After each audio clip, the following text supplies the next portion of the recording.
Welcome to our TV briefing show. Today, we have a mix of intriguing stories for you. First up, in Everett, Massachusetts, 3 manholes exploded at an intersection near Encore, Boston. The heavy metal covers were launched into the air, but thankfully, no injuries were reported. Authorities are still investigating the cause of these fiery blasts. The road was temporarily closed but has since reopened, with police and utility crews managing the scene. Talk about an unexpected road hazard. Next, we have some somber news. Alice Stewart, a well-known CNN political commentator and veteran political advisor, has passed away at the age of 58.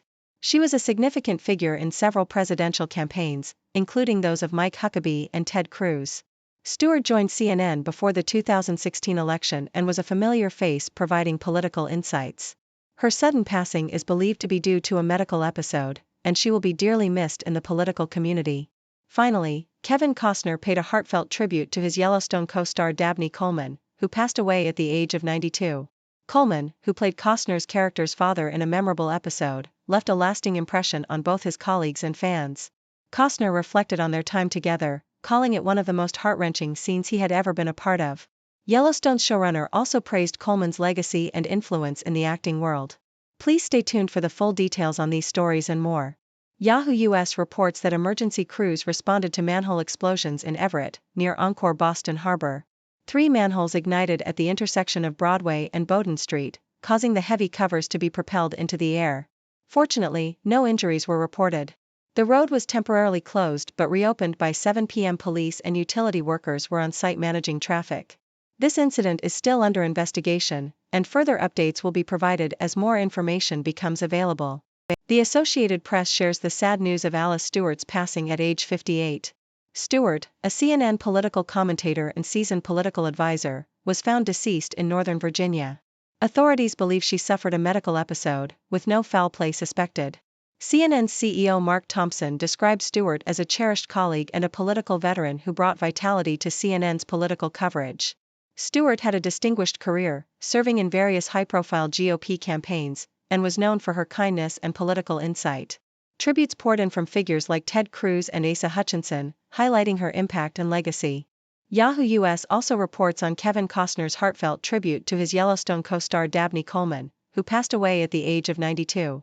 Costner shared poignant memories of working with Coleman, particularly a significant flashback scene in Yellowstone where Coleman played his character's father. John Dutton Sr. showrunner Taylor Sheridan praised Coleman for his artistry and humility, recounting valuable lessons learned from him. Coleman's daughter Quincy confirmed his death and celebrated his life, describing him as a man of curiosity, generosity, and humor. Coleman's legacy includes memorable roles in films like 9 to 5 and Tootsie, and he is fondly remembered by colleagues and fans alike. The Globe and Mail. Richard Gere, reflecting on his youth, revealed he considered fleeing to Canada to avoid conscription during the Vietnam War, much like his character in Paul Schrader's film O Canada.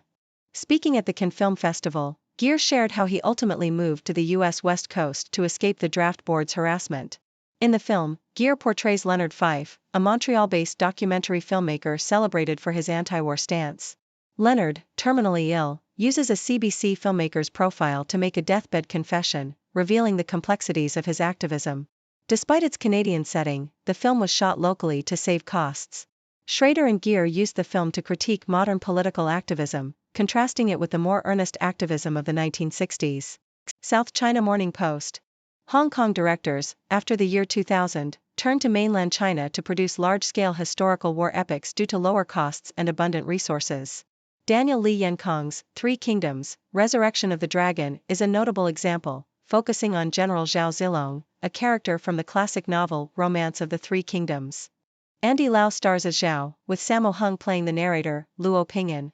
The film balances personal drama with grand battle scenes, showcasing Lau's sensitive portrayal of Zhao.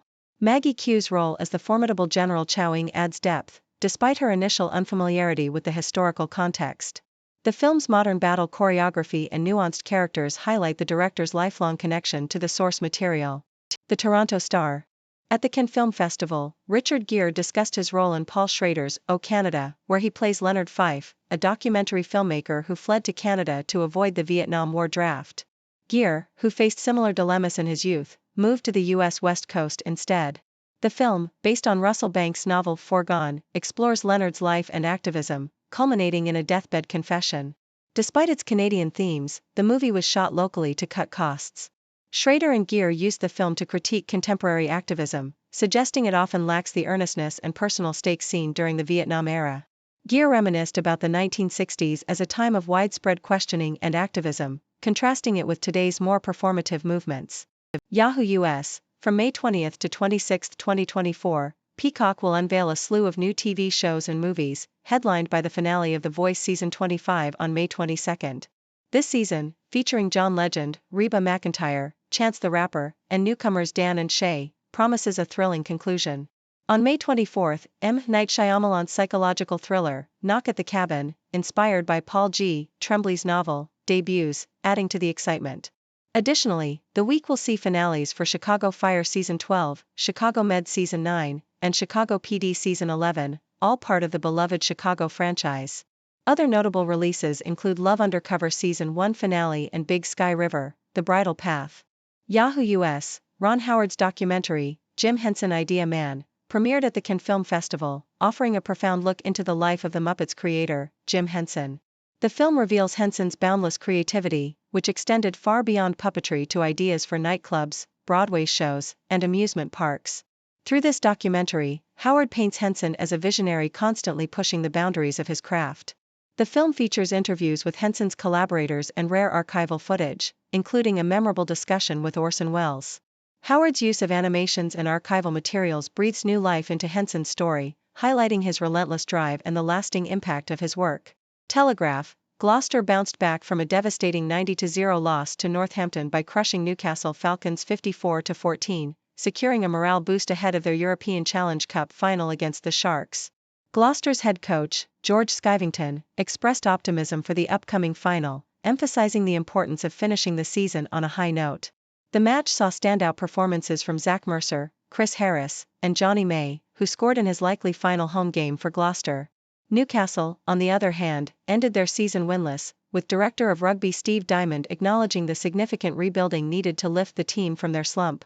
Australian Broadcasting Corporation, you don't need to be a longtime fan of Doctor Who to appreciate Ncuti Gatwa's groundbreaking portrayal as the 15th Doctor in the latest series streaming on Disney+.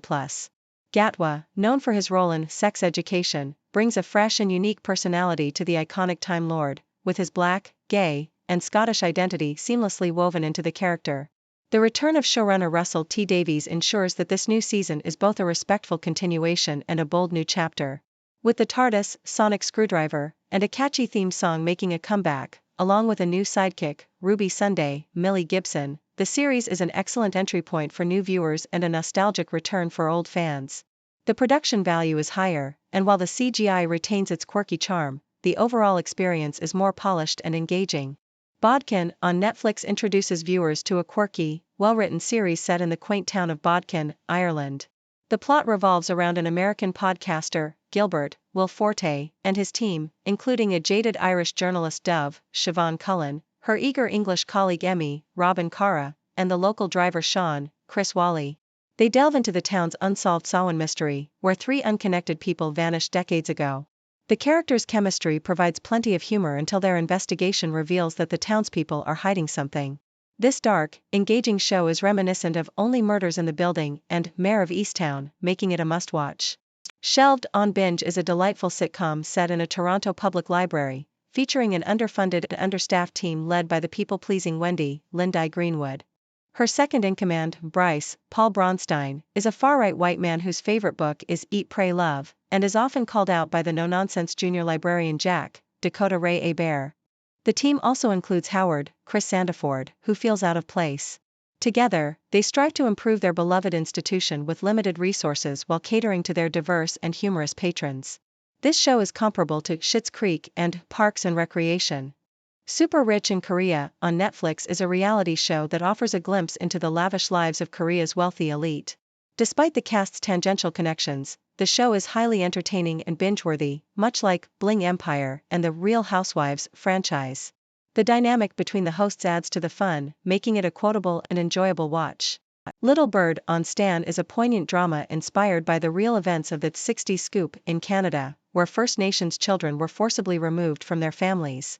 The story follows Bazig Little Bird, Darla Contois, who is taken from her family and renamed Esther Rosenblum by her white Jewish adoptive family in Montreal. The narrative begins in 1985, highlighting Bazig's struggle with her identity and the microaggressions she faces. This series is deeply moving and comparable to Stolen and Reservation Dogs. Thank you for tuning in.